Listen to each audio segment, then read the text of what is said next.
retailer, too. The question then is, who has the most of all these things? And the answer is elementary, my dear Watson.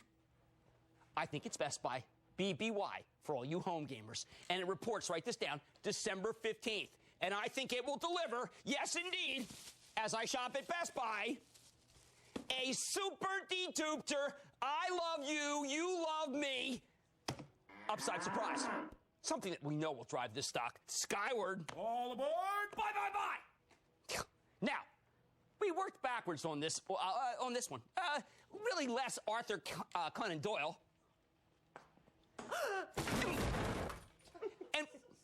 and more Edgar Allan Poe. I call this a tale of ratiocination. And in a completely non-scientific way, we went to a local Best Buy, undercovers, and found that I know, like they won't recognize me because I'm so big. I didn't go. Someone else did. We found that 22% of the store's total square footage, 22%, is devoted to smartphones, e-readers, netbooks, big screen flat panel LCD TVs, Apple products, copies of Windows 7, and hey, why not throw this in? Call of Duty Modern Warfare. Total death to everyone. I think that's what they call it. Anyway, that's selling well. Although I know they cut the price. Doesn't matter. They had 47 different sets. We actually counted this stuff. 47 different sets of flat panel TVs versus just 11 at Walmart. Average price, $986.48. Cheaper than Walmart's average price, at least according to the research I read, of $1,159. That's right. This Best Buy beat Walmart on price. Less anecdotally, we know that Best Buy had great Black Friday traffic, with Brian Dunn, the CEO, saying that the crowds were, quote, materially bigger than last year. On top of that, he added that inventories are leaner than they were at the same time last year, so Best Buy shouldn't have to do that deep discounting merchandising that I hate going into Christmas, especially not with this level of demand. Around 20% of all Christmas electronic sales occur over Thanksgiving weekend. Can you believe that? So the fact that 25% of the consumers who bought a TV on Black Friday did so at Best Buy, that's UBS research, it's downright encouraging. Plus, you know we've been pushing the mobile internet tsunami endlessly, including in my new book, Getting Back to Even. Did I mention that? Which I will sign for you tomorrow night at the 92nd Street Y in Manhattan after the show. We told you about all of the companies that make what goes into a smartphone and think that they're set to have huge multi-year moves. Well, you know what? The same should go for Best Buy, the company that's selling the darn things. All right, let's talk mano a mano. There's this guy. His name is Gary Balter. He's from Credit Suisse. He's what I call the axe in the retail space. That means he's the analyst who everyone on the street knows and respects and has an edge on everybody. Gary's brilliant. He's been my friend for years. Gave me Blockbuster from start to finish. That stock was a great stock from 1985, when the video retail chain was part of some company called Cook Data Services, to 1994. Hey, how'd I do with Balter's pick? He gave me a 2,905% gain. 2,905% gain. Gary Balter's work when he was a young analyst at Goldman Sachs was unbelievable. 2,905%.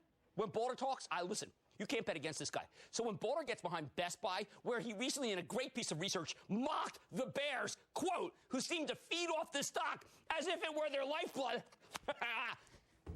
then I think the stock must be bought. I like his gumption. He's taking the shorts head on. That level of confidence is rarely seen on Wall Street and is never seen from this guy, unless he's going to be right. In fact, Balter's done the single best analysis I've ever seen about how brick-and-mortar retailers are striking back against their online competitors in conjunction with Samsung, Sony, and Panasonic. It's all over the map, as in MAP, minimum advertised pricing. What's MAP? I got to teach you all this stuff. It's where the suppliers and gadgets don't allow online retailers to reveal the discounted price of the merchandise until you get to the checkout. Hey, this is brilliant. Great for Best Buy, because they can advertise their discounted prices in the aisle, but online retailers can't in your shopping cart. Remember, you go to your shopping cart and then you go to the checkout online? This is how bricks and mortar stores like Best Buy can thrive in a world where Amazon's kicking butt and taking names. MAP. Can you believe this guy came up with that analysis? He's got horse sense. Best Buy's less than a point off its 52-week high. I still don't think it's expensive. 13.6 times 2011 earnings, but with a 12.4% long-term growth rate, that's cheap. It's cheaper than anything. Cheaper than Staples, cheaper than Target, cheaper than Kohl's. We get the fat pants, cheaper than JCPenney. The market still doesn't believe the consumer's opening her wallet for this stuff. Not true. The consumer wants gadgets. Best Buy has the devices that are in demand this holiday season and probably beyond. What did the staff pick up? No, that's a sharper image shiatsu massage pillow. Anyway, it's taking share, and I think it will deliver a better than expected quarter. Write this down again, the 15th. Of course, this is ultimately just a simple story about how excited people get when same-store sales numbers turn positive after a prolonged period of downturn. And it looks like Best Buy's numbers will jazz up the investment community. The bears will scream and ultimately cover their positions as they get scared of the thundering herd of buyers. Let me ask you a question. Does bear meat taste good in the woods?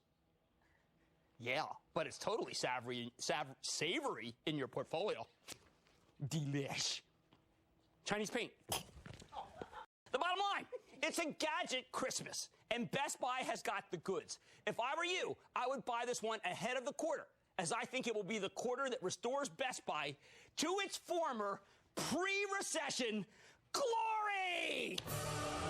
Todd in Washington. Todd.